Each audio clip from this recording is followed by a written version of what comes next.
Welcome to the American Idiots Podcast, the show where we take the hottest topics currently dividing our country and we debate them with our diverse group of hosts. So sit back and strap in, as for the next 2 hours we leave no story undebated and no politician will be spared. It's the American Idiots Podcast live on Podcast Network 49, and it begins right now.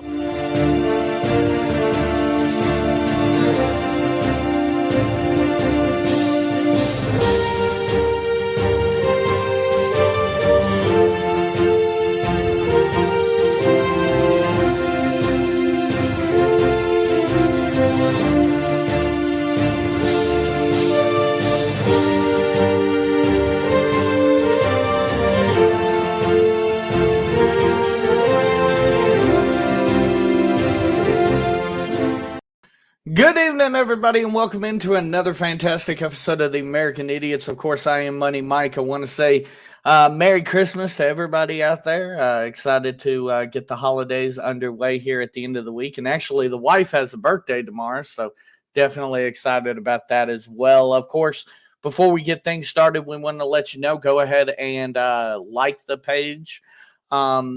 Like the YouTube, subscribe to the YouTube, click the notification bell so you'll be notified whenever we upload, which is, of course, Mondays at 7:30. If you're listening to us on Spotify, go ahead and hit the subscribe button. Leave us a 5-star review on iTunes or anywhere you get your podcasts from. But with that being said, we've got quite a bit of video content and quite a bit of talk to do tonight. So I'm going to go ahead and bring in the Manny Hispani. Manny Hispani, how you doing this week? I'm doing good, man. Getting ready for this season. Absolutely. Getting ready for this year to be over. I mean, it's I'm almost on autopilot. You know, I don't know. The past couple of years, you've been waiting for the year to end, and it's been just terrible and what have you. But honestly, this is the first time in a long time that I haven't just been sitting here going, "Oh, thank God this year's over." As weird as it is, and COVID, it could be argued's gotten worse, which was a lot of the reason why we were ready to get rid of 2020. But that's where I am. I'm like, it's whatever. I just know next year is going to be the same old bullshit. I guess that's part of growing up. I'll tell you, the crazy thing is, it doesn't seem like the shopping season was near as big as it was previous years. You know, you're not lying about that. It's crazy that it just seems like it went by like that. Didn't hear a lot about Black Friday. Didn't hear a lot about Cyber Monday. Nothing things about Giving Tuesday or any of those other ones. Yeah, it was just weird. It really was, and you wonder, maybe inflation is a piece of that. You know, maybe people aren't shopping as much, all of that stuff. But it is. It's kind of crazy. I wouldn't mind, now that you bring it up, seeing the numbers this year for Black Friday, and I wonder if it really was Black Friday. Yeah, I mean, I tell you, you know, now that I look back on it, I didn't even hear about people getting trampled to death over a microwave or anything. Right. But definitely excited for Christmas coming up next Saturday. Manny, you got any big plans for the Christmas season? No, we're really just going to stick around the house, taking next week off. I've got for all those that think I'm just some kind of super jock, you know, my nerd side is about to come out. I've got a Dungeons and Dragons one-shot planned for a couple of my kids and their significants. Okay. So, the big nerd side. The big nerd side. I don't think that they're going to be. I don't think that they really watch this. So I'll tell a little bit. You know, I'm planning on having these islands that shift in and out.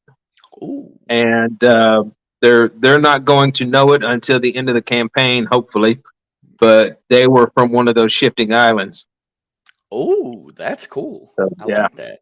Smart move. Yeah, definitely. It's going to be low key around here as well. We're just going to head up to the wife's family there in Bryant, and then come back here Saturday night. But other than that, nothing major planned. I'm off next week as well, so Gonna have some fun with the American Idiot Show next week, but let's go ahead and get into it. We took last week off due to me having a wonderful class that I already knew everything I was taught in.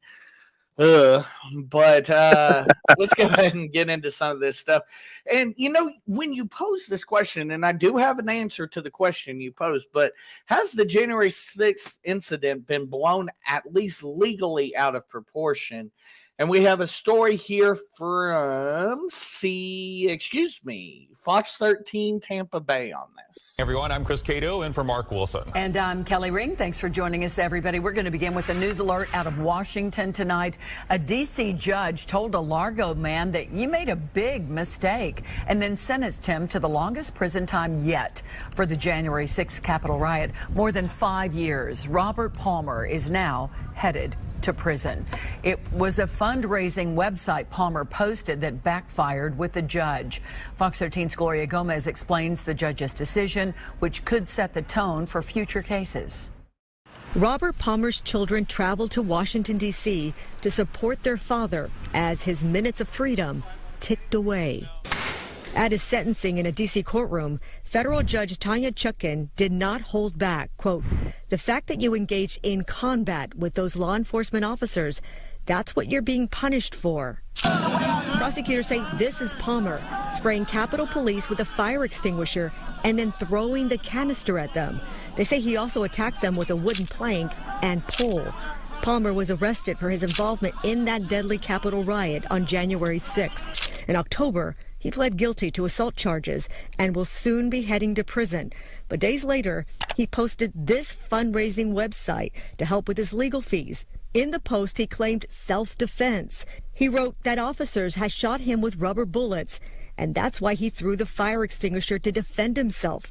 The judge took issue with that, and his lawyer knew it. He shouldn't have done it. He misstated the facts as it relates to his culpability. But the damage had already been done. Palmer told the judge his claim of self-defense was a lie and tearfully apologized for his actions at the Capitol. Quote, "I'm really ashamed at what I did. I'm so ashamed that I was part of that." Prosecutors were asking for 63 months in prison. That's over 5 years. The defense wanted 2 years. The judge sided with the government and handed down a weighty sentence of over 5 years. She finished her ruling by telling Palmer, quote, "Everyone makes mistakes. You made a big one." Gloria Gomez, Fox 13 News.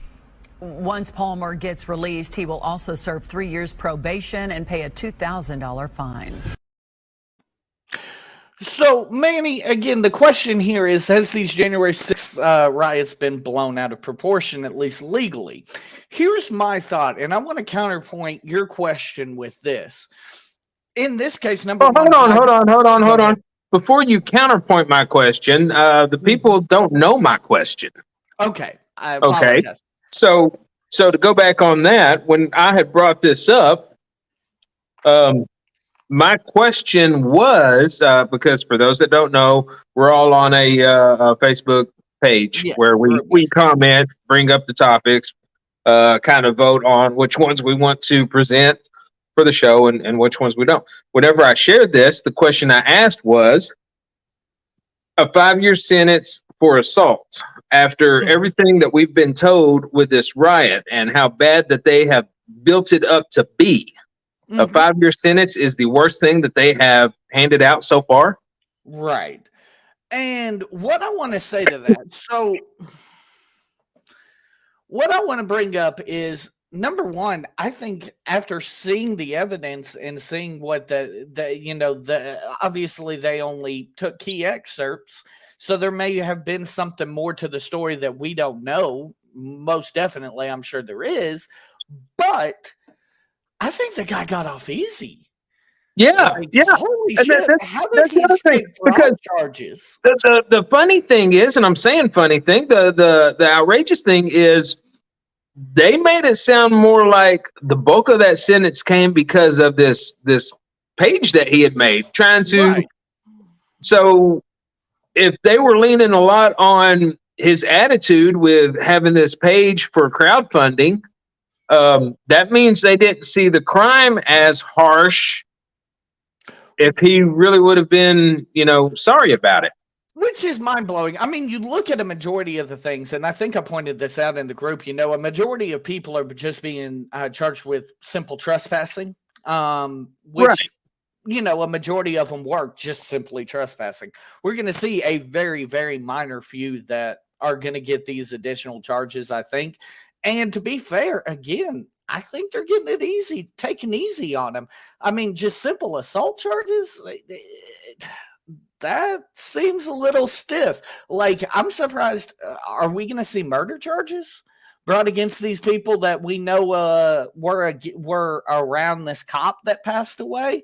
Are we going to see any of these stiffer punishments like that It guy? doesn't appear so, because nobody's really talking about that. Exactly. And that's the crazy part. Like, I don't believe the crazy part is you hear, all these crimes are so heinous, but legally it seems like they're just slapping them on the wrist. I mean, 5 years Right. and then 3 years of probation. That really When they is come out, not much. when they come out and they talk about it in the deadly riots, when you hear members of Congress or the Senate or whoever was around there talking about how scared they were, how fearful they were for their lives, that kind of stuff, they paint a much darker image than what the legal system is throwing at the people that were there and involved. Absolutely, I would agree. See, here's the thing: you've always heard this turn of phrase. You got the one side and then you got the other, and the truth usually lies in the middle.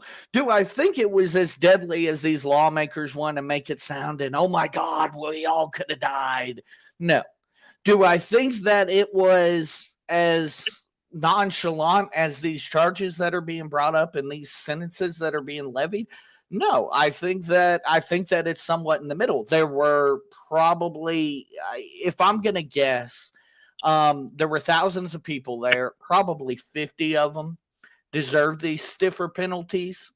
And I think that they should be stiffer than what they're getting. I mean, 5 years, again, you're talking about the Capitol building that houses our government. Not to make a comparison, but let's be honest, the guys, I understand that there were murders involved and stuff, but what if the guys on 9/11 didn't kill anybody? Would they be only facing 5 years? Like, that's the, I know it's a terrible comparison, but that's the comparison I draw, I guess, because of my age, is this to 9/11. Right. And like, yes, I understand the murder charges is why they were, eventually sentenced the way they were.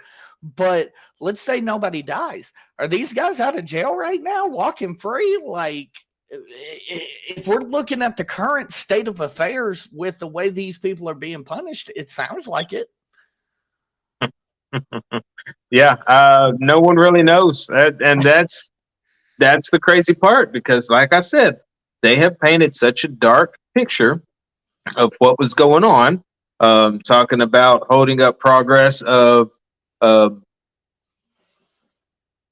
functions in the United States, all kinds of stuff they were throwing out there, saying that that's next to treason. They could be, looked at for treason. They could be looked at for all kinds of other things that carried like death penalties and stuff like that. And so far, all we've gotten is a whole bunch of trespassing. Right. And again, I mean, even that's why I feel like it lies kind of in the middle, the depth of this crime, because can you really, looking back, all the emotion and everything taken out, can you really call what they did treasonous? But can you say that they interrupted what was a lawful, constitutionally protected process? Absolutely. Again, it's in the middle for me, but I definitely feel like that guy in particular, assaulting the police officers, no evidence. He clearly said he lied about, being hit with the bullets. And you're talking 5 years, 6, 7, 8 years, including probation. That's ridiculous. And that, I believe, goes back to the way people are charged. Absolutely. I mean, what is the maximum you can get for assault? That's a good point. I wonder if it's, I mean, I guess it would be based upon, because it's a federal crime, I guess it would be based upon what federal statutes would say. Now, But, one thing I would like to know is with the people that are pushing to make gun manufacturers liable for assault rifles that may kill someone, since that was now used in an assault, is that considered an assault extinguisher? And will that manufacturer be liable? That's a good point. That's a very valid question in my mind. No, I mean, if we're gonna say that guns kill people, then I mean, I guess we can say that, yeah, absolutely. Extinguishers snuff people out. Yeah. Now, I mean, again, I would like to point out, do I think anybody needs to have an AR-15? No, but at the end of the day, it is what it is. Don't get me wrong, but yeah, that's pretty laughable, because you created this, or because you manufactured this gun that could potentially kill somebody. Like, you're walking Right. around with a prison sentence if you're a gun manufacturer. Anyway, that actually, though, does bring up a point. Now that you bring up the gun situation, I kind of wanted to get your thoughts on the Michigan situation. I forgot to ask you about this. What do you think about them charging the parents of that Michigan school shooter with a crime after the fact? I'm completely in support of it. After the fact, is that? I mean, so they're charging the parents now. I forget what they're charging them with. It's obviously not murder or anything, but because of the way the father went and bought the gun for the child, and the kid posted it all over Facebook. Look at my present. right. Because it seemed like they were trying to push it all off on the child with the call to the police saying that his gun was missing. He believes it's been stolen, and he thinks the kid is the one that got it. Yeah, I don't have a problem with them charging the parents at all. The mom texting him saying, "Don't do this at school." I mean, it's like they knew something was going on, but didn't bother to have anything done about it. Again, another situation where, we want this overreaching legislation for gun control and what have you, which, I mean, I would agree. We need to make sure that we have a comprehensive ability to know that somebody is of, good mental state before they own a weapon. But again, another overreach, in my opinion, for what they're actually looking for. Because, again, you look at a situation like this Michigan school shooter, and, could have been taken care of if parents were just paying attention. They took care of the kid's mental health and all of this. Like, obviously, there were warning factors. Why are you texting your kid knowing what they're probably doing if you didn't have a warning factor here? So, yeah, Of some sort, yeah. Absolutely. But I did want to get your opinion on that before I forgot. So thank you for bringing up the gun situation. Okay. So did we get past your thoughts there on the January 6th? Because, I mean, as far as I'm concerned, once again, it needs to be stiffer, but not as stiff as what they're saying. Okay, let's go ahead and talk about the Omicron and COVID. And, I mean, as of today, it is now the dominant. I don't know if you saw this. I didn't send it in the chat, but it is now the dominant strain in the United States. So here is Dr. Fauci on CNN. We've had NBA games postponed. 4 campuses now say they will go to online learning for the rest of the semester. Omicron is making a statement, but this is important. Just moments ago, the nation's top infectious disease expert, Dr. Anthony Fauci, said that at least at this point, no, we do not need a new vaccine as long as you get boosted. Our booster vaccine regimens work against Omicron. At this point, there is no need for a variant-specific booster. Dr. Regina Bissett-McCain is here to share her expertise. She's medical director at the Baylor College of Medicine and an emergency room physician. Doctor, grateful for your time today. I just want to bring up first, just to show Omicron, right? Delta is driving the case surge right now. So everyone says, why are we so obsessed about Omicron? Well, it was 0.4% of cases in the United States a week ago. Now it's 3% of cases in the United States. What worries people is, let's use the London experience. Just on Sunday, it was 33. Then by Monday, it was 44%. And then on Wednesday, it was 50%. This variant is rapidly producing, doubling and tripling. When you just heard Dr. Fauci there, are you convinced that's the case, that if everyone just keeps getting boosted, we'll be safe, or are we going to need a new vaccine?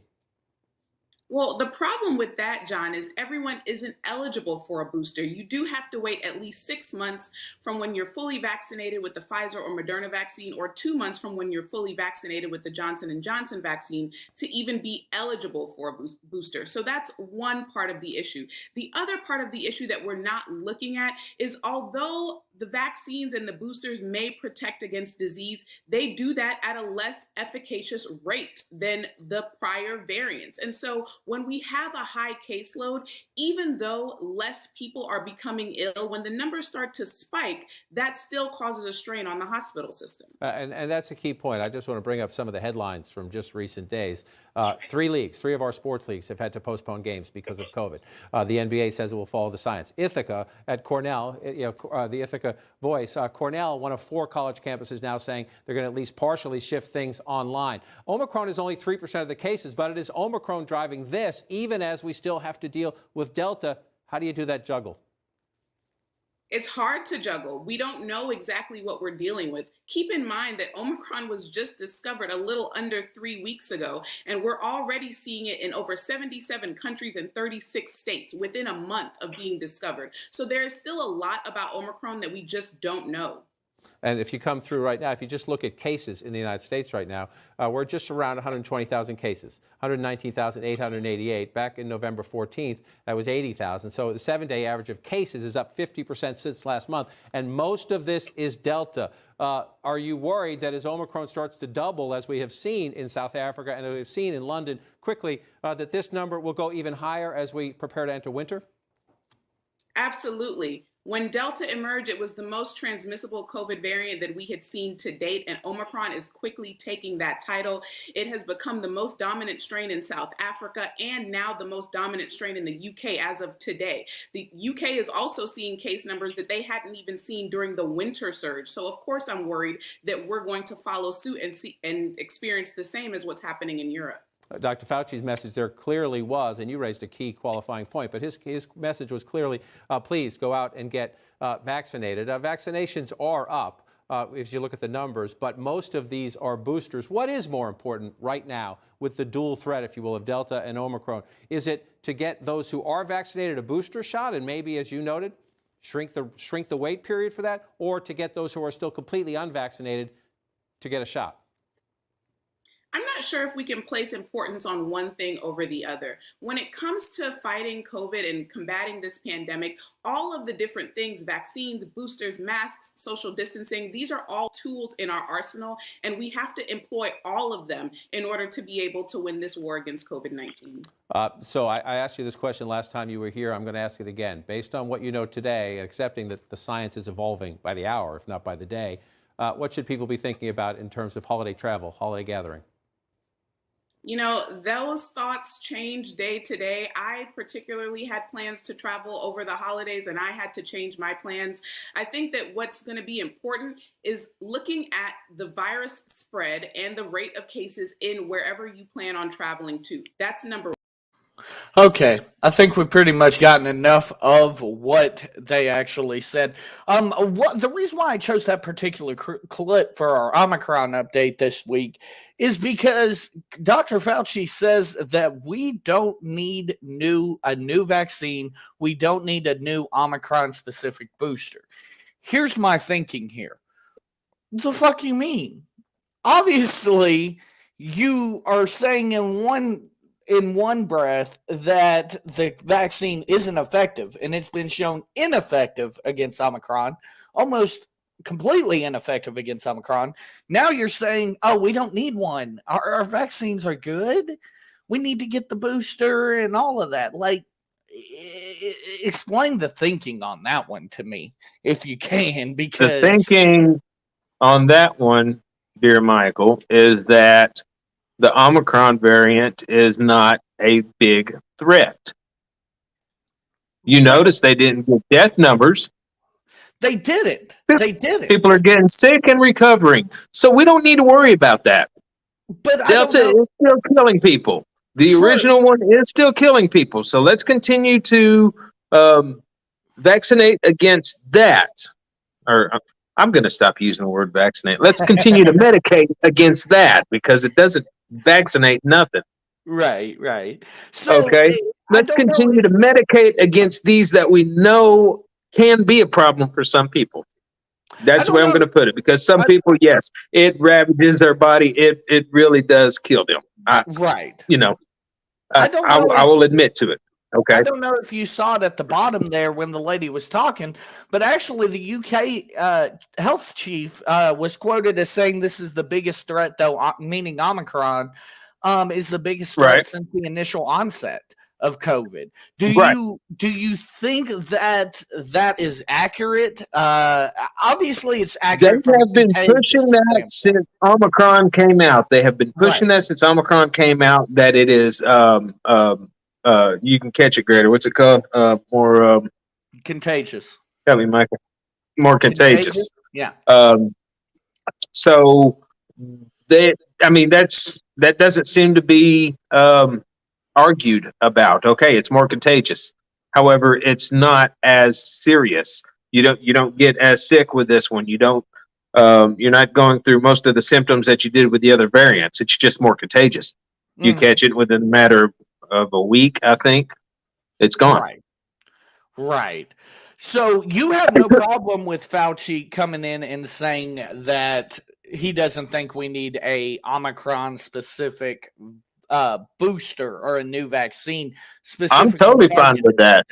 Okay. I'm totally fine with that. I mean, it lets these people know that it is not as serious. And if they will go and look at recovery rates versus death rates, they will see the Delta and the original and all these other ones aren't as serious either. Okay. And absolutely. I mean, again, I think I said this last time we were on the show. I know I've at least thought it in my head, but it seems like, again, the more contagious strains are not as deadly. And then the less contagious strains are the ones that are more deadly. Your Deltas and your other ones that aren't as, I guess Delta was the dominant until today when Omicron took over. But it does seem based on what they're saying, they're still saying that the Delta is more prevalent right now in the United States. It's the UK and Africa that Omicron is more dominant. Maybe I misread. That's possible. It is possible that I misread, but it's certainly something that's probably on the horizon. Dr. Fauci has also, though, said that, again, with the current vaccine rates and people not wearing their masks and stuff and pretty much returning back to normal life, we're back to a very cold and dark winter, as President Biden would put it. Do you buy into that, or do you buy into, attack this as it comes? Kind of like, I like the way the NFL and the NBA are taking care of this. If they set a gate, if they have so many players, then, on both teams, then we're going to postpone the game. If it's just one team, well, then, hey, you got to forfeit that game and we move forward. But how do you feel about how they're taking care of it? Or would you like to, I mean, I know the answer to this. Would you like to see a more comprehensive shutdown? I am not happy with the way that they've handled any of it. Really? I think that we should have been quarantined, shut down, all of that when it first started coming around. Initial that would have eliminated the majority of it. Once it got to the point where it was too late for that, and we started seeing the possibilities of death versus recovery, go ahead and make your medication that you want to call a vaccine. that's fine. The people that want to take it, let them take it. But mandating that people have it, pushing OSHA to crack down on people taking it, basically scaring employers to fire people that don't take it, I think is all a big mistake. Right. And speaking of that mandate, I don't know if you got a chance to read it. I'm just now actually getting a chance to scan it, and it does appear that a decision last Friday, the Sixth Circuit noted OSHA does have a precedent to be able to actually step in and enforce this vaccine mandate. So they've lifted their to make a workplace safe. Yes, right. I did read that. However, I do remember that OSHA said that while that is being put on them, they are not going to follow through. So.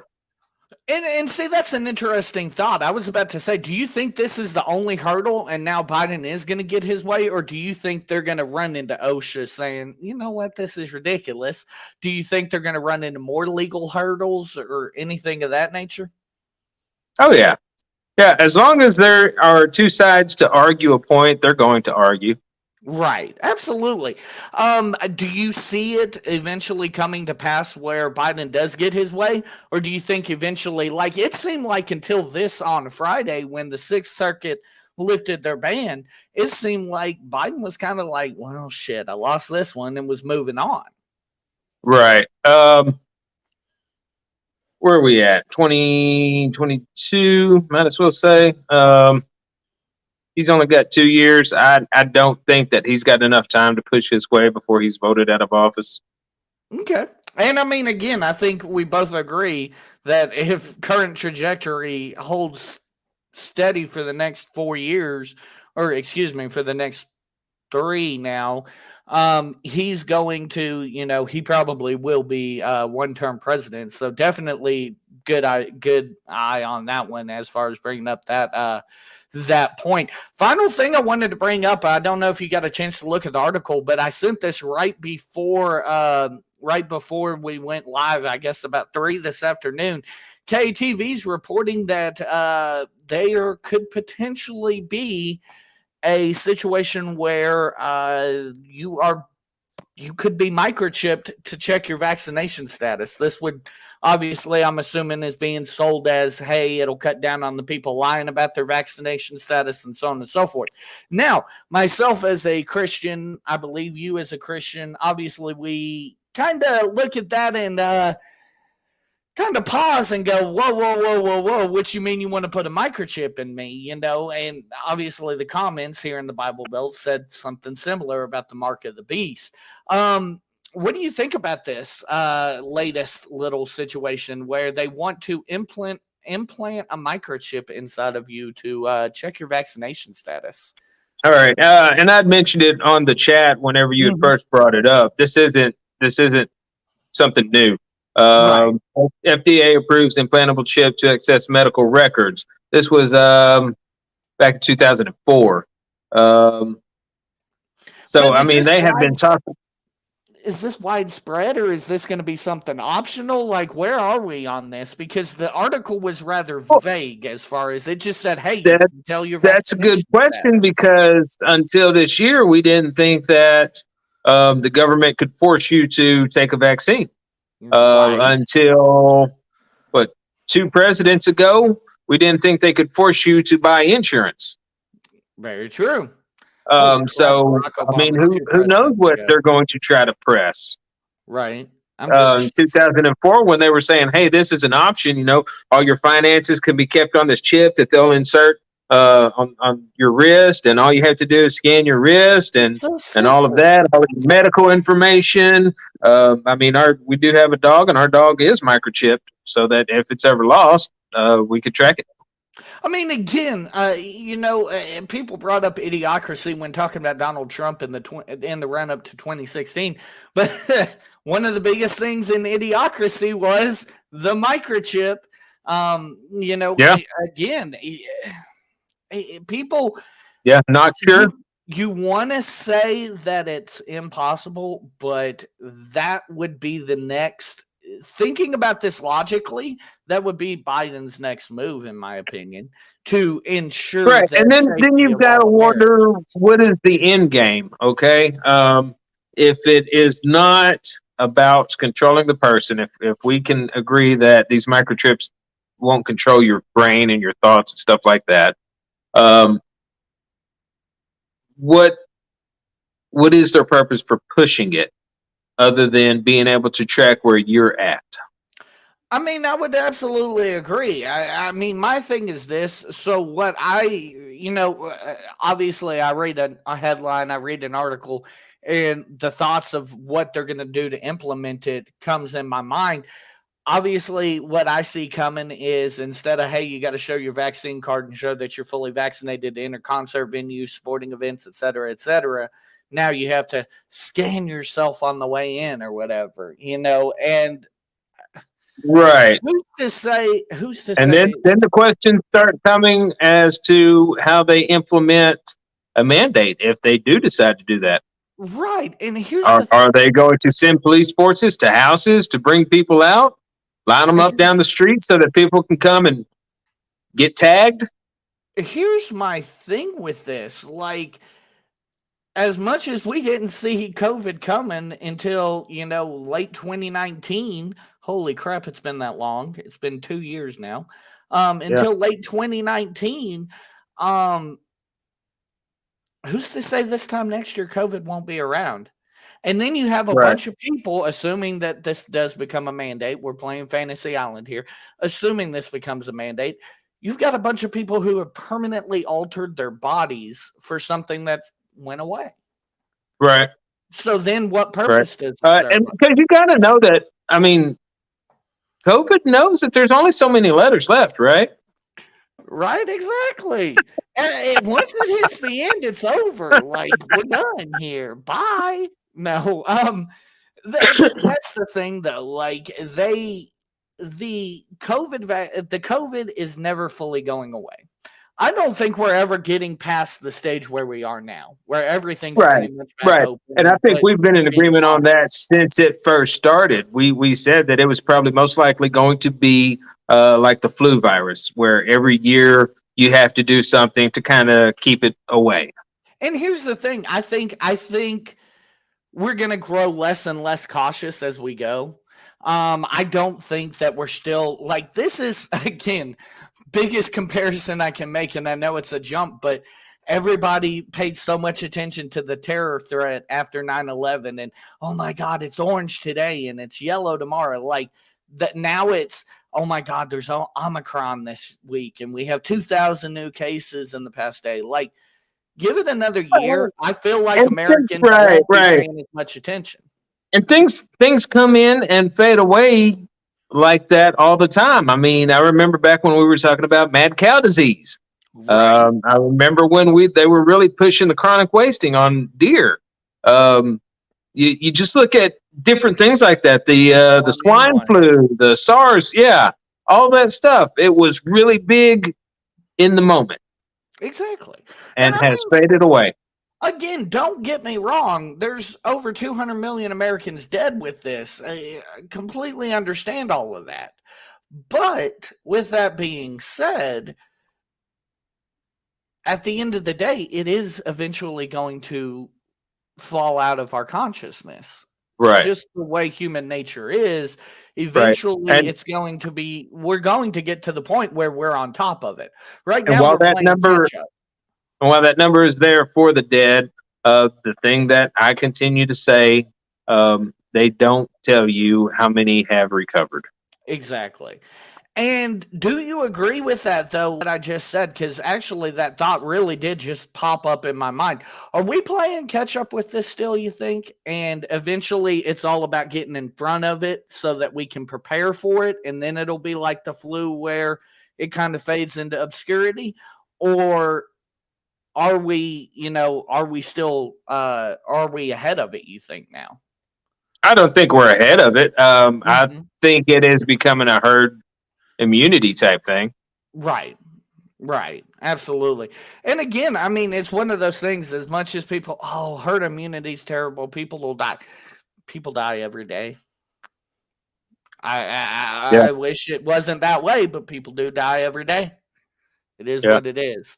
I mean, Okay. you look, you could get caught with COVID, or you could get caught, watching a parade while some guy runs you over with a car. Hey, ain't that the truth? I mean, I'm just saying that there's been a lot stupider ways people die. Okay, let's go Right. ahead and move on to another one that I kind of want to talk about. Obviously, Josh here in this case, and the implications from the federal trial. But also, is this another situation where, kind of like Cosby, where people think they're above the law? And we have a story here from Entertainment Tonight on the Duggar. Josh Duggar has been found guilty on 2 charges of child pornography. Today, it's my honor and privilege to join in this announcement of a guilty verdict in the case of United States versus Josh Duggar. On Thursday, the jury of an Arkansas court found the former reality star guilty on both counts, which include receiving and possessing child pornography. This case represents a significant milestone for the Western District of Arkansas and our continued efforts to combat child abuse. Sentencing will happen in about 4 months. Duggar faces up to 20 years in prison and fines up to $250,000 per count. According to court documents, the 33-year-old downloaded files which contained images of sexual abuse of children under the age of 12 while using his work computer at a used car dealership. During the federal case, which began on November 30th, the defense argued that the images could have been accessed remotely or added to Duggar's device by another party. Prosecutors presented evidence to counter, arguing that Duggar deliberately installed a hidden system on his work computer, which over the course of 3 days allowed him to view the child pornography. Duggar's wife, Anna, whom he shares 7 kids with, along with other members of the family, sat front row during the trial. God's grace can give me the strength to love Josh when others would say he doesn't deserve it. Back in April, shortly after Duggar was arrested, Duggar's sister Jill Dillard and her husband Derek spoke exclusively with ET, calling the situation, quote, very sad. On Wednesday, Derek took to social media ahead of the guilty verdict and wrote, praying for justice this morning. Duggar's cousin, Amy Duggar King, also tweeted, justice for the children. Duggar previously starred in TLC's 19 Kids and Counting, which hasn't aired since 2015 after the network pulled the reality TV series over accusations that Josh had molested 4 of his sisters and a babysitter. In 2015, Duggar publicly apologized for his pornography addiction and cheating on his wife. At the time, Duggar's parents, Jim Bob and Michelle, sat down with Megyn Kelly on her former Fox News show, The Kelly File, where they opened up about how difficult this was for their family. We were shocked. I mean, we were just devastated. I don't think any parent is prepared for trauma like that. We tried to make things as normal as we can, but also, Michelle and I both were keeping an eye on Josh, all the time. I think as parents, you feel like a failure when one of your kids does something wrong. You feel like if I had done more training or maybe something else that this wouldn't have happened. Mm-hmm. But the truth is that kids will make their own choices and they will make their own decisions even though you've taught them what's right and wrong.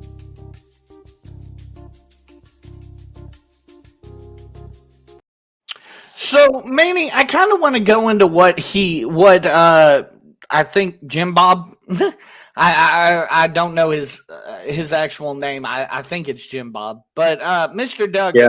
I kind of want to go into what he said there at the end. He said, you kind of blame yourself, but then you sit back and you realize, people have their own free will, basically. Where do you fit on that? Because it looks like you're kind of exasperated by that quote, but here's my thing. At the same time, do you always blame the parents? Like in Minnesota, yes, obviously they contributed. Do you blame the Duggar parents in this case? Yes. Okay, explain. Just so I can understand. He molested 4 of his sisters? Right. Was that the number?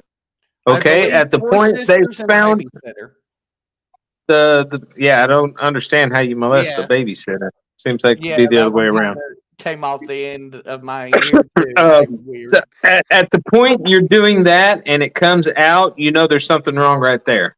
Right. Absolutely. So that's where I have the problem. Okay. So you're saying that you didn't have the problem back then. You had the problem now that they didn't, see that this was an issue and stop it right there. Right. Because after daughter number 1 and daughter number 2 and daughter number 3 all came forward saying things are going on, why wasn't something done right there? Very true. Very, very true. That's very good point. That's where I've got the problem. Absolutely. That's where I blame the parents. Absolutely. I can agree. Sticking with Duggar specifically, 20 years does not seem, again, maybe this is a federal issue. 20 years does not seem like a lot of time. This guy, number one, is getting more time than the guy that proceeded to attack the Capitol of the United States of America. But, again, I'm not trying to downplay what this guy did. I'm just saying I'm pretty sure it was 3 days. It was 3 days of voyeurism, basically, is what they've got him with. He had things on his computer, not that he was the one that took those pictures. Right. So they're not getting him for like the molestation or putting a child in that situation. They've just convicted him of having the photos on his device. Here's my thing, because I'm sure that he didn't have all of this money. So, there's a problem based upon the issues back in 2015. How does the dad make sure he doesn't have a computer or something like access to, obviously, I don't think he was convicted of a crime back in 2015. But the family could have came in and been like, "Yo, no more internet for you there, buddy." Stuff like that. How does this continue to happen again? He's an adult now. He's on his own. He's not living under his father's roof. True. So what happened this time, the father had no control over. Okay. That I do get. But what I'm saying is, why didn't they get him help when it came out that he had molested the first sister? Right, back in 2015. Exactly. Right. My other question is, again, is this another scenario where you look at it kind of like Cosby, where these people just think they're above the law when they get a little bit of fame, and it's becoming an overreaching problem, especially with, child pornography and sexual deviances amongst the elite in Hollywood and what have you. Do you think, again, this is just another case where we're being proven that this is a big, huge problem that needs to be addressed amongst everybody? Yeah, I do see it as a possible big problem because, we've been seeing a lot of cases. Uh-oh. Looks like Manny may be having some internet issues here. But, he is right. We've seen an uptick on these cases. We've seen quite a bit of issues as far as this goes with these cases and everything going on. This Duggar case, the latest in a line of, again, people just constantly thinking that they're above the law and doing these terrible things. Mr. Duggar obviously needs to be punished for his crime. Manny, I'll let you finish your thought. If you didn't want to hear me, you didn't have to kick me from the conversation, Mike. I didn't kick you from the conversation, sir. Your cell phone provider kicked you from the conversation. Where was I at? How much did y'all hear? I got to I actually forget the question I even asked now. What was the question? Oh yeah, the bigger issue. Let's start there. To start over from basically, do you think this is a bigger issue with Hollywood? The bigger issue with Hollywood is that you have people that have a lot of money who for a long time has pushed their weight around the whole "Do you know who I am?" type thing. Fame used to get you a free pass to a lot of stuff, and that is not necessarily the case anymore. Which is, a good thing for society as a whole, I believe, especially for these victims who, were mistreated and are being currently mistreated. They don't have to worry about these things anymore. But again, how far back can we go? Like, if these people are doing these things, do we need like the FBI looking into this? Like, how big? I guess what I'm saying is, would you support a big federal investigation into this kind of stuff to, just make sure people are on their P's and Q's?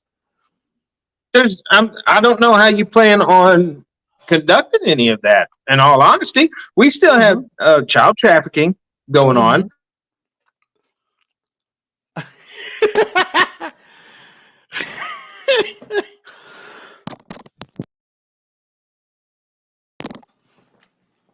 Apparently, the Manny Hispani's internet service provider there is giving him all sorts of issues tonight. But I mean, he does make a very good point. There is some obviously logistical challenges to what we're seeing with these cases. You would hope that it wouldn't be so terrible that they couldn't do something about it. But, there is obvious logistical challenges, these child sex trafficking rings, kind of like Jeffrey Epstein. These people literally provide these children to these famous people. So yes, absolutely, Manny. What I was saying was, I do agree, that you do have these issues that, do you cut it off at the supply ring? Do you cut it off at the people who are engaging in it? Like, I do see your point. Are they not? I mean, they just convicted him. He's going to jail or to prison for 10 years, 20 years? What was it? 20 years?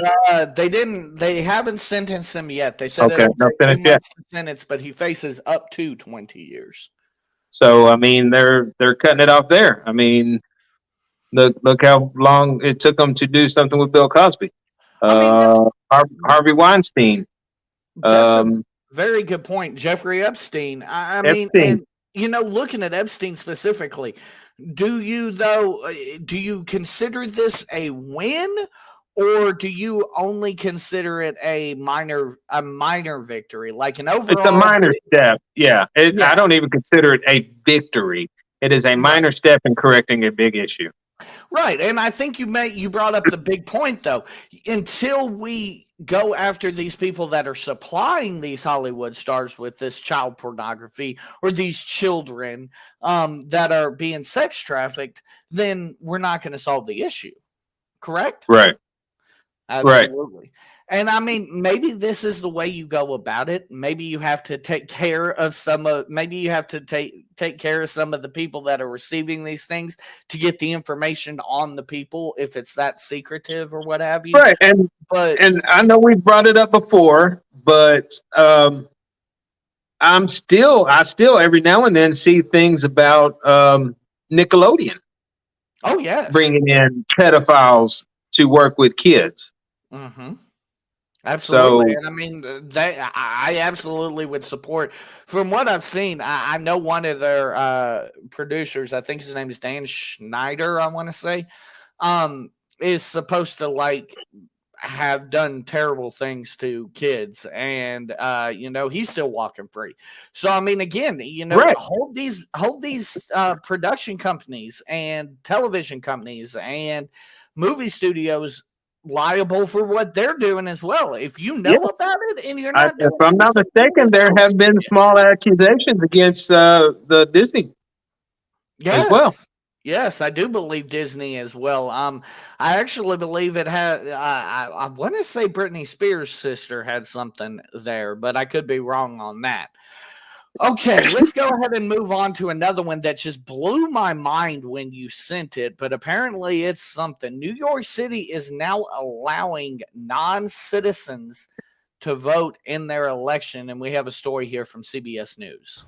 The New York City Council has passed legislation giving non-citizens the right to vote in municipal elections. Outgoing Mayor Bill de Blasio has criticized the bill, but says he will likely respect the council's decision. If he does not act on it in the next 30 days, the bill will become law, making New York the largest city to legalize voting for some non-citizens. For more, let's bring in New York City Council member Ydanis Rodriguez. Councilman Rodriguez, thanks for being here. So you proposed this legislation last year. You've been leading efforts to get it passed, but critics question its legality. And your colleague on the council, Democrat Robert Holden, has called it far-fetched, saying, quote, citizenship and voting have always been tied together. But Councilman Rodriguez, this legislation doesn't impact all immigrants, right? Explain that for us. Well, Lana, the reality is that when we created the U.S. state constitution, from that day on, April 1777, to the Civil War, it was not required to be citizens in order to vote in local elections. Our independence only have 249 years. So we have a lot to do to continue expanding voting rights, not only for the present, but also for the future generation. It is time for us to restore voting rights to those great New Yorkers who pay the taxes, that have green cards, working permits, to also elect their mayor and other leaders across the city of New York. So which non-citizens would be able to have rights to vote? Explain that for us. There's going to be close to 1 million New Yorkers that they have green cards, that they have working permits, who will be able. Those individuals, they come from Europe, they come from Africa, from Asia, from Latin America. They are hardworking individuals.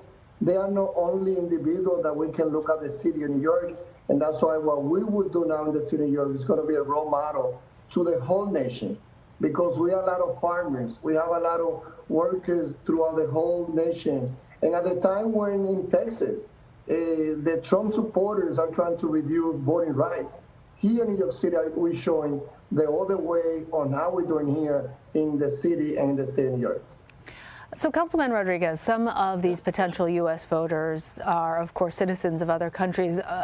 Might they be voting in more than one place? Is that allowed?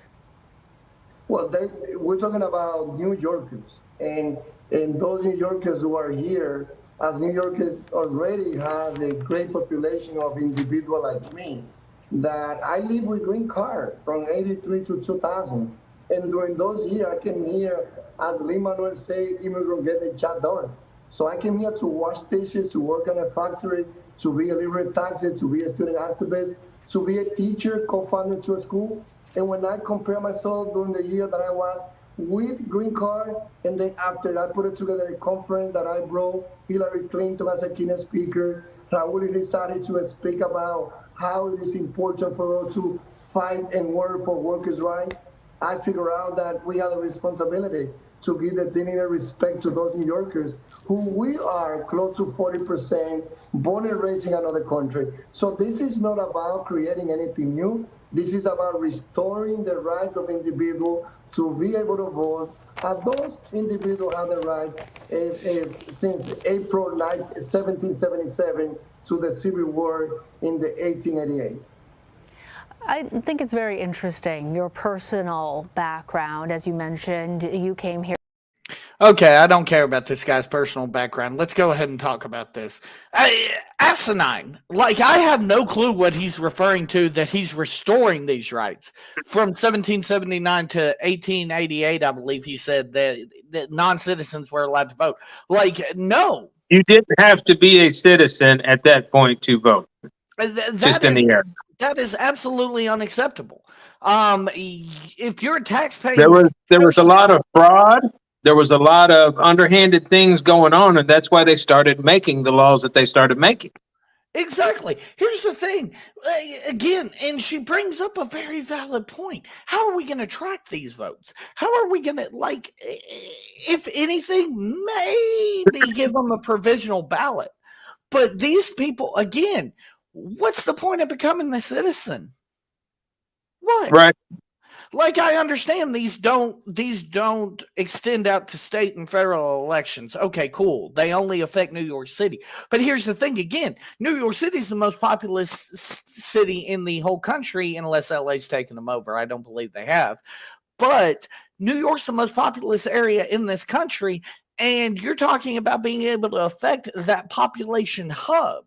Like, no.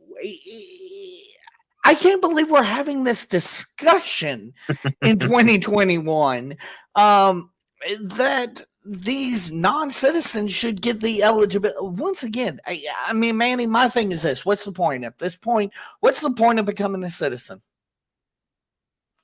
Guess there is none.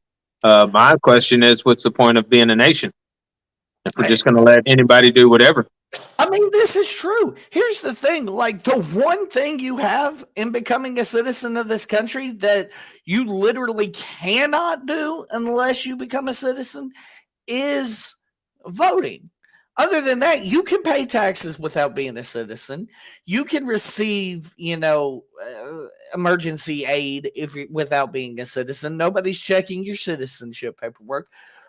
So what is the point, literally, at that moment that we allow non-citizens to vote in our elections? What is the point of becoming a citizen of the United States of America?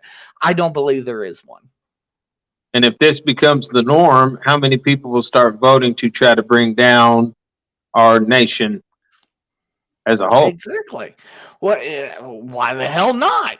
Again, this is another situation where, we've talked before about, gerrymandering and the things that Republicans do to, and we'll talk about one here in just a couple of things that Republicans are doing to influence elections.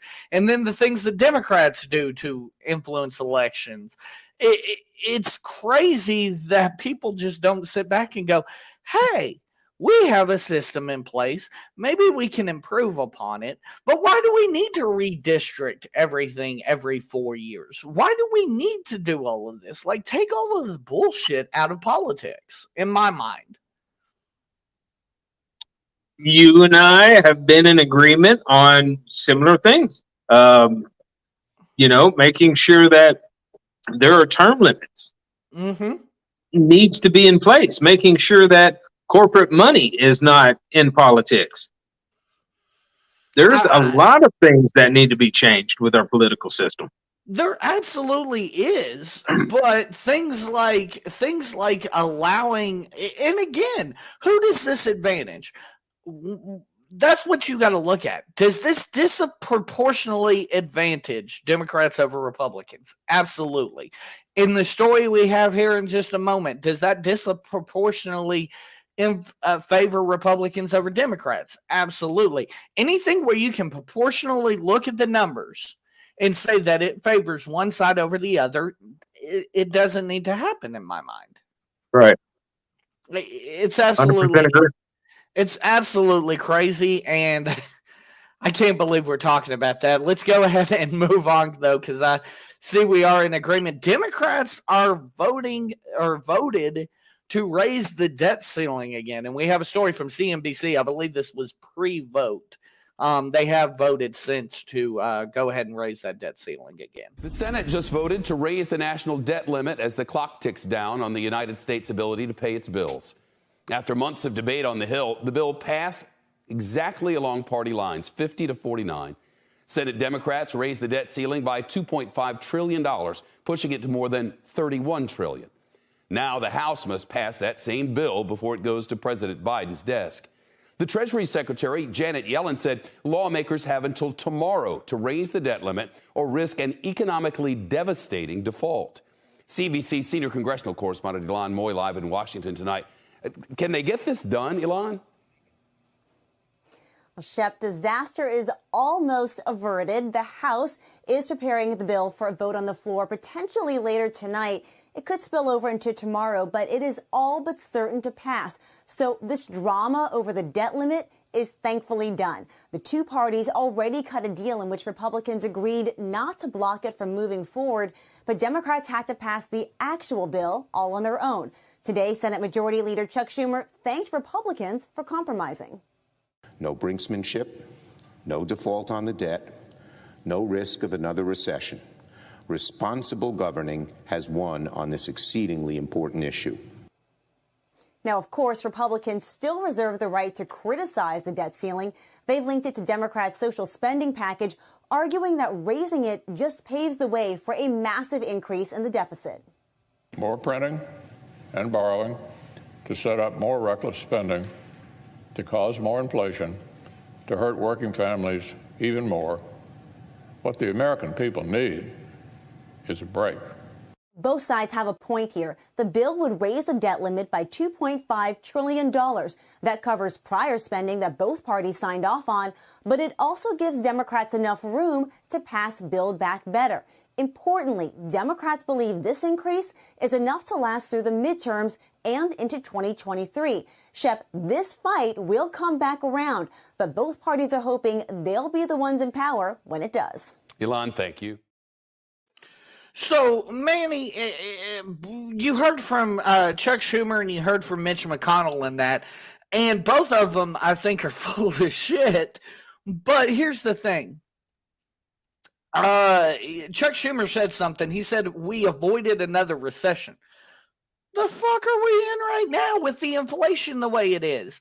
Like, I may think that Mitch is full of shit, but he's completely right. All this is going to do is lead to more spending, more inflation, and it's just going to, it's a never ending cycle. It seems like Democrats think that we have this unlimited resource because guess what? We do print our own money, but I mean, fuck, you're devaluing the dollar as we go. Like, it's completely, I understand why Republicans move this, but at the same time, knowing that this gives them the money in the budget that they need for Build Back Better, what are we as Americans, because I do not like Build Back Better, what are we as Americans getting out of this? Not a lot. We're going to get an increase. We're going to get an increase in taxes. Mm-hmm. You know, they can talk about it's only going to be the top 1% or whatever that'll be taxed. No, it won't. No, 2.5 trillion with the T. Yeah. Pushing our debt over 31 trillion. Again, continuing to add to money we owe is not the way to fix your credit. Exactly. That's like, I mean, I'm going to ask Chuck if I ever meet him. Hey, Chuck, can I keep going out and asking for loans if my credit rating's like 100 and get approved? Right. That's the funny part about it. You have all these people that have hung so much on individual credit scores, but our own country isn't following what they're pushing on us. Right. Again, it's like, so Democrats calling card is just like Republicans is war. Democrats calling card is going to be needless spending, unnecessary spending for these social programs that honestly, who are they helping? Who are they helping get out of debt? Who are they helping create a generational wealth? Like, it's not happening. Right. And my big question is, why do so many Americans get back a tax return if we are this far in debt? I would agree. I mean, you look at it now, millions upon millions of Americans are getting this child tax credit. Yeah. Luckily, thanks to Republicans, they're going to be in for a world of pain come tax time.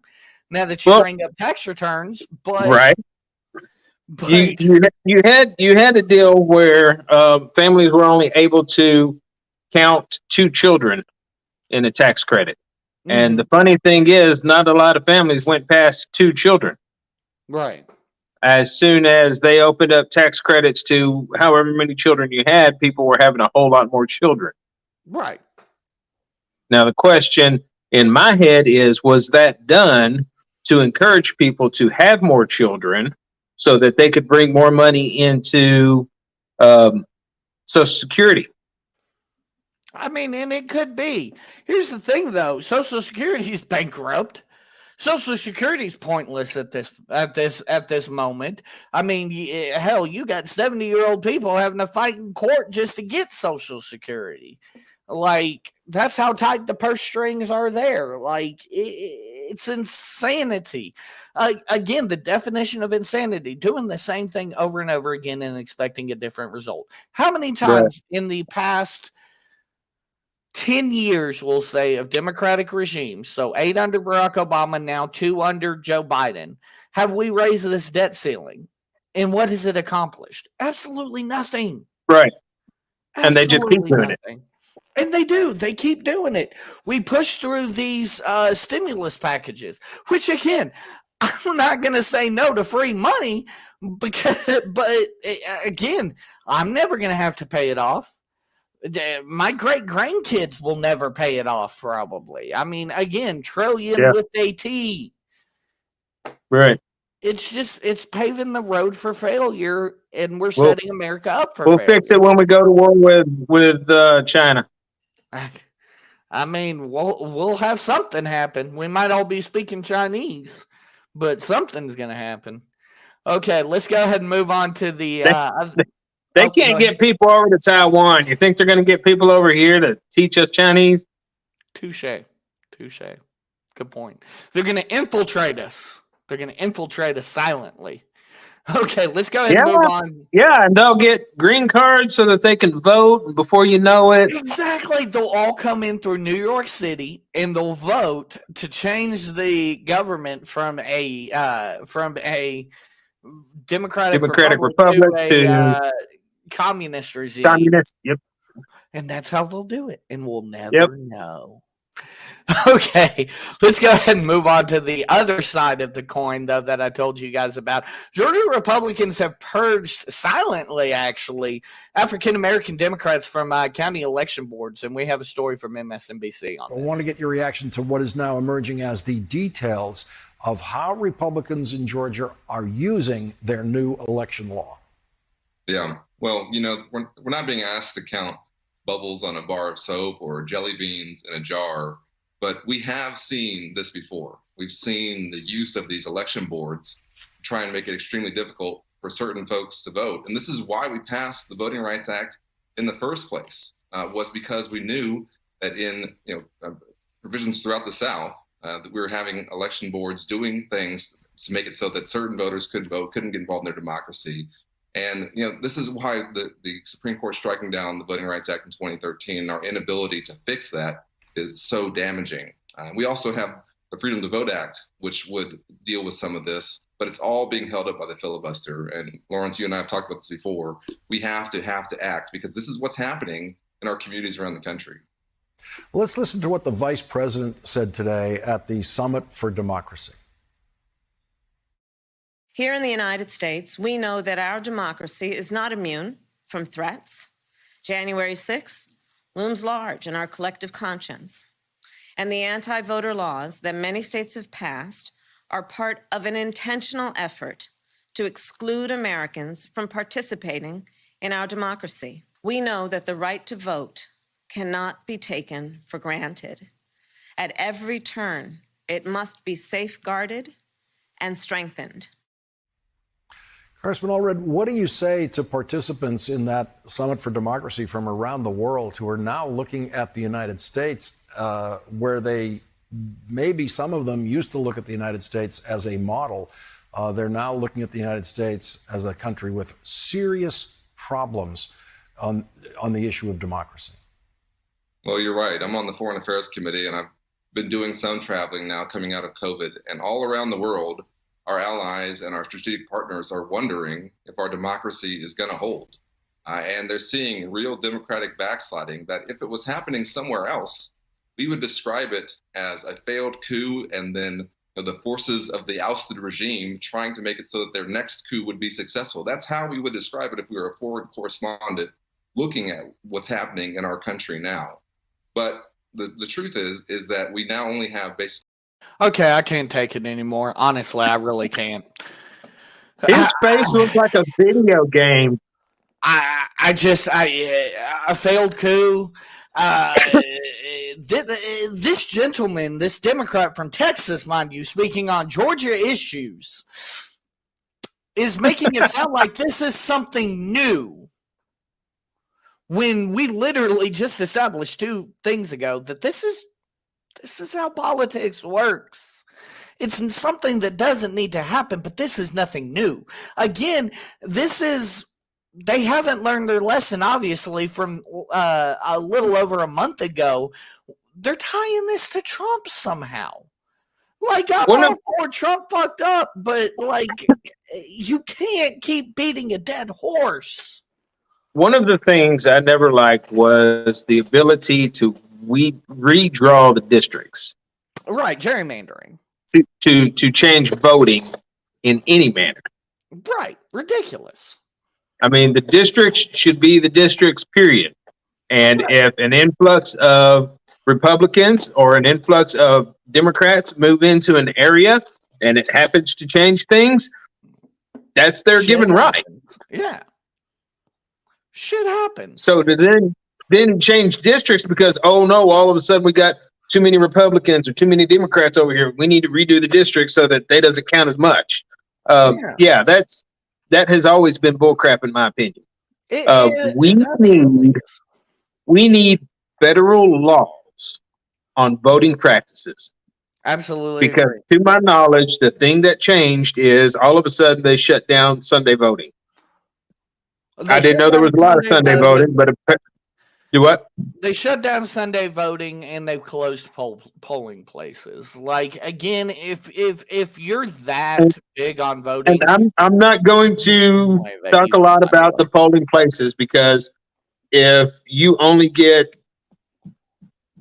a small percentage of people that come through there, I don't necessarily disagree with closing down polling positions. There's somewhere you can find a way to vote. Exactly. If you're that determined, they bust people to vote. Campaigns bust people so that they can get out there and vote. As far as the days they are open, you have some people that work 6 days a week and cannot get out there other than on a Sunday. And that's another thing I would agree, though. Election Day does need to be a federal holiday, and they need to close businesses for not necessarily all businesses, but it needs to be a federal holiday. It needs to be observed for non-essential businesses. I guess now that we have that term out there, non-essential businesses should absolutely close on Election Day and to give their people time to vote. The other thing you have to look at, we call it Election Day, but there is a period there. Right. You have a period. It's not just one day. So it's not like the entire country would shut down on one day. Right. I mean, but if you had, if you had your 5 days to go and do your vote, then go and do your vote. I'll do you one better. 8 hours of PTO. There you go. Once early voting starts, you have 8 hours of PTO, paid time off for those that don't know what that is, PTO to go vote. That way you don't have to worry about, oh shit, this line's really long. I gotta, I'm trying to do this on my lunch. None of that. You have 8 full hours paid. You have no excuse at that point. Right.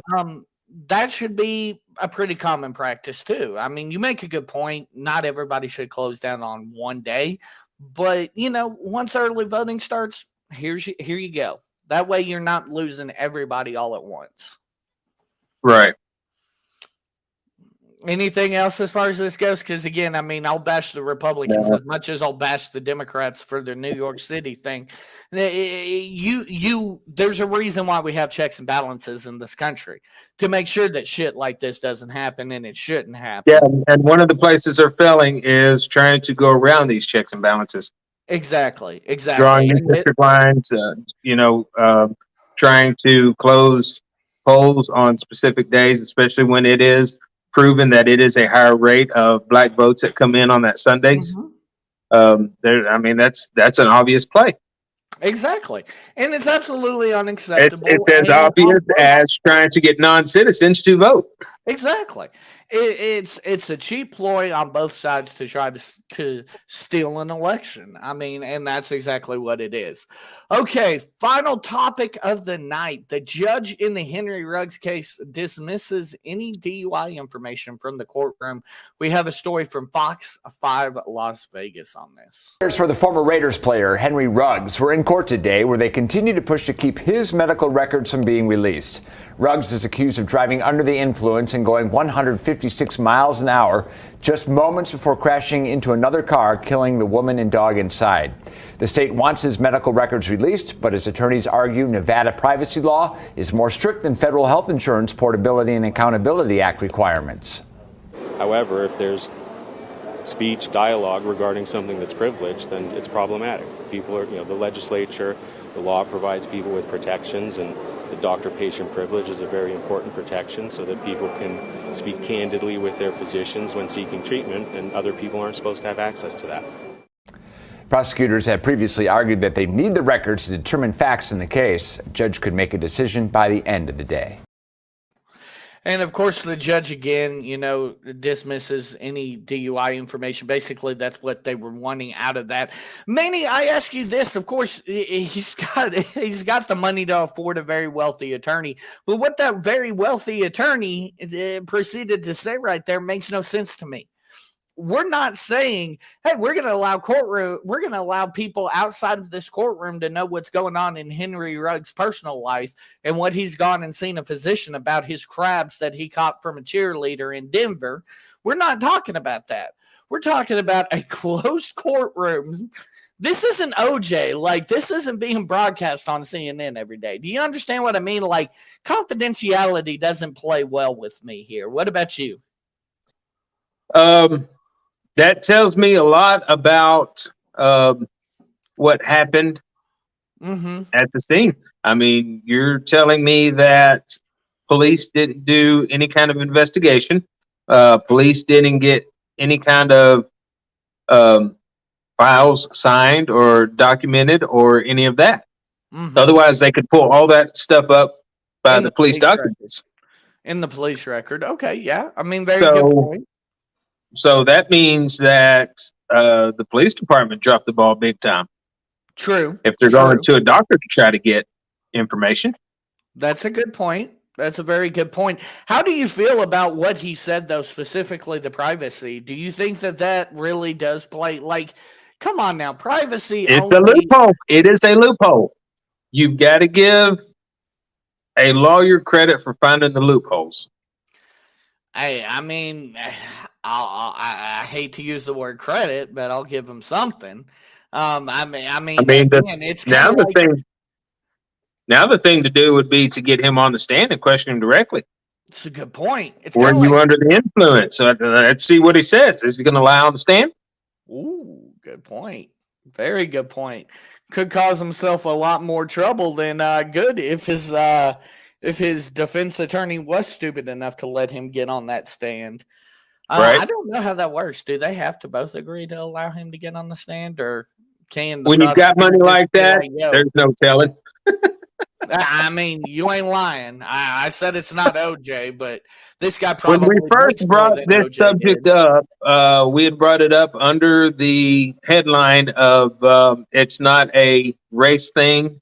It is a class thing. Class thing, right? If you've got enough money, it doesn't matter what you do. Right. And I mean, I think in a lot of cases, OJ proved that too.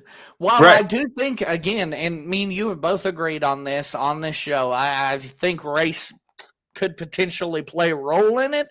I absolutely also, and I think that race just happens to play a role in it because who's the most, impoverished group in this country. But with that being said, OJ proves that not necessarily accurate. I mean, right. I don't know. I'm still kind of in the middle on that one. Well, OJ, you got Bill Cosby, for who a long time people just turn their head. You got Weinstein, who a lot of times people just turn their head. It isn't about the race. I mean, these are people that are doing obvious crimes, And because of the name attached with the financial privilege that they have, they are being allowed to do what they want. Do you think we're about to see a lot of that go away, though, with this heightened microscope of the justice system and people saying, well, hey, these wealthy white people are getting off. Meanwhile, these impoverished black people are getting, the higher cases and they're getting, the tougher sentences. Do you think we're going to see that kind of, shrink a little bit? At least I think it's going to depend on what part of the country you're in. We're starting to see a big crackdown in Hollywood. Absolutely. Vegas is still Vegas. They're the state with the tagline that what happens in Vegas stays in Vegas. Right. So I think it depends on where you're at. Absolutely. Okay, Manny. American Idiot of the Week. This week I've got to go with Mayor Bloomberg there in New York City. How on earth can you be in favor of allowing non-citizens to vote? It's absolutely unacceptable. And my second one will be Josh. Mr. Duggar, you got a hell of a second opportunity, and you done continue to be retarded and act stupid. Why would you pull stuff up on your freaking computer? Anthony Weiner already told you that wasn't a good idea. Oh, that is so hilarious. By the way, it's hilarious. I know sexual assault isn't funny, but it's hilarious a dude named Wiener is a sexual predator. I'm immature enough to laugh about that. Okay, Manny, who's your American Idiot? I come across stories all the time, Mike. You know how I do it. Let me see. Lafayette County judge. No, did I already do that one? The judge that was caught on camera using racial. I don't think so. Okay. The judge that was caught on camera using racial slurs. Actually, her family was the one using racial slurs when they were watching surveillance video of the judge's house, and a black gentleman tried to break into a car. There is video of them watching the surveillance video where they're talking about what all was going on. Oh, that's where I went and got the racial slur. The